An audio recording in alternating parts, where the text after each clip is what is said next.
putting your brand's account up for an agency review. Truly one of the greatest adventures in modern business culture.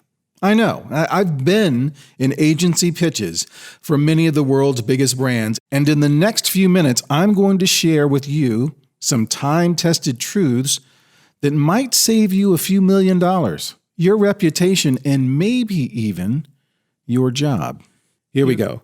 Myth number 1, the people that pitch you are the people you get.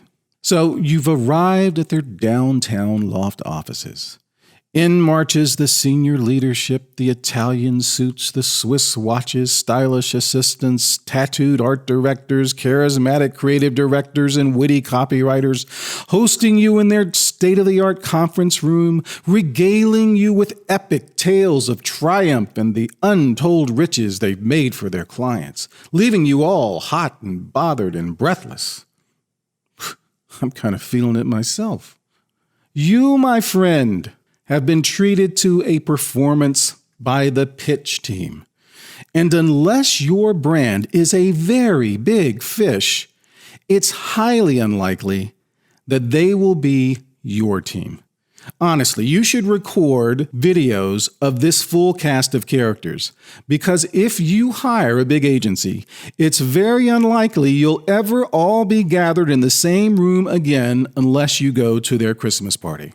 A couple of minutes after the ink on the contract dries, it's exit senior A team and enter the mostly junior B team. That does not mean they're a bad team. It just means they aren't the same. Branding executive, beware. Myth number 2, big brands need big agencies.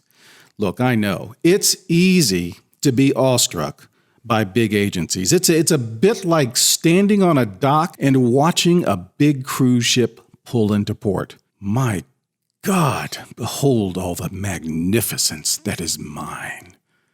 When in reality, that big hulking beauty isn't yours. Unless you are a global conglomerate, on average, 5 to 7 people will be your core team on a weekly basis, and you could fit them in a rowboat. What big brands need aren't big agencies. What all brands, large and small, need are big ideas. And there simply is no correlation between big agencies and big ideas. In fact, I'd posit that there may be an inverse relationship. The best tasting, most progressive food isn't coming out of the Olive Garden.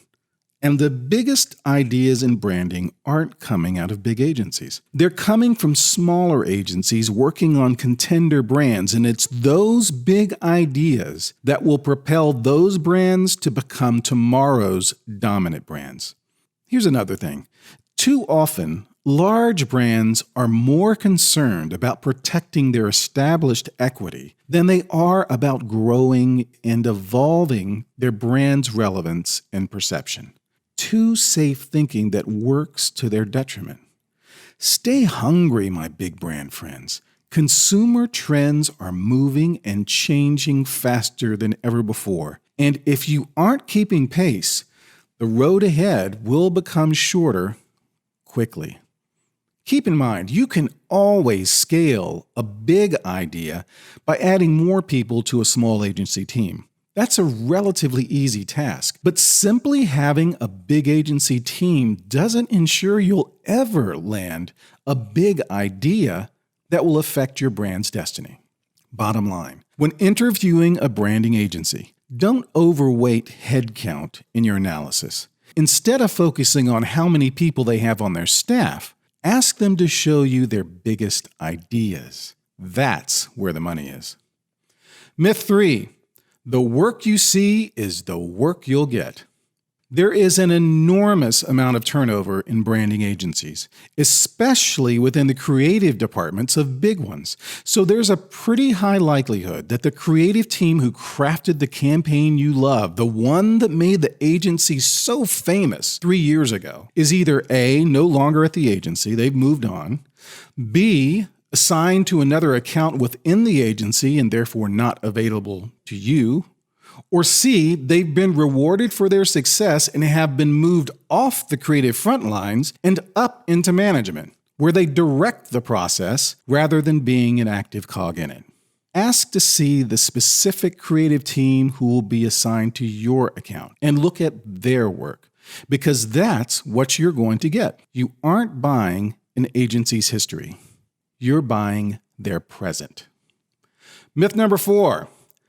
Big agencies are slow, but great work takes a long time to produce. Hear that? That's the sound of someone reaching into your wallet.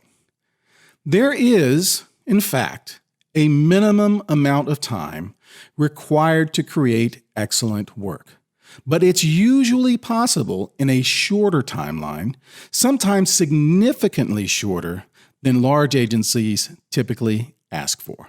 Remember, the longer an agency takes to get your branding in front of your audience, the more billable hours they're applying against your retainer. Money that could have been used to create additional creative executions, purchase additional media, or pursue higher production values.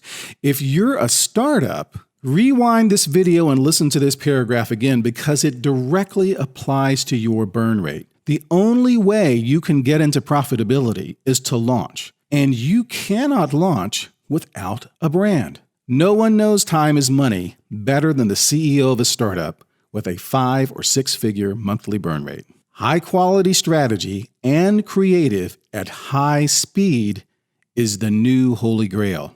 Get yourself some of that. Myth number 5. Chemistry, it isn't everything. Great agency-client relationships are the most fertile soil for great branding. Accept no substitutes. A small team that shares great chemistry with you will outwork, outthink, and outcompete a large team that lacks it almost every single time. Chemistry combined with capability is everything and can fuel extraordinary achievement. But poor chemistry can sabotage your biggest ambitions, lead to lots of stress, grind progress to a snail's pace, and if it's really bad, you will miss major deadlines and objectives. And when that happens, guess who everyone in the conference room will be looking at? You. You're going to be in the trenches with your brand agency. Make sure you communicate well with them. It's important that you actually like and trust and respect them. That's relational rocket fuel that propels greatness. Wherever you find a great relationship, be it in a big agency or a small one, grab it and hold on to it. But if you checked off all the boxes except for the chemistry box, grab your purse or wallet and run, Forrest, run! Because you're setting yourself up for failure. Trust me on this one. A friend told me a story about it. Okay, that's all 5. Finally, I want you to ask yourself a hard question.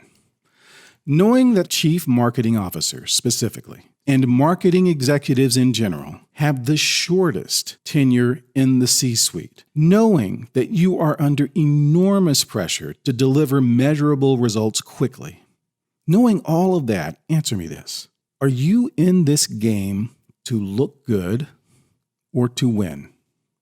You and I both know it's easy to look good, at least in the beginning. That can be bought. You can name drop your big agency and win some quick credibility. But winning? That's another thing altogether. Winning has to be earned and labored for. You can't just put money in a big agency's coin slot and get out winning work. And I truly believe for most brands, having a kick-ass smaller agency will give you the best odds for creating success and keeping and elevating your leadership position for years to come. I also hope popping some of these big agency myths helps you do just that. QV, brand to win.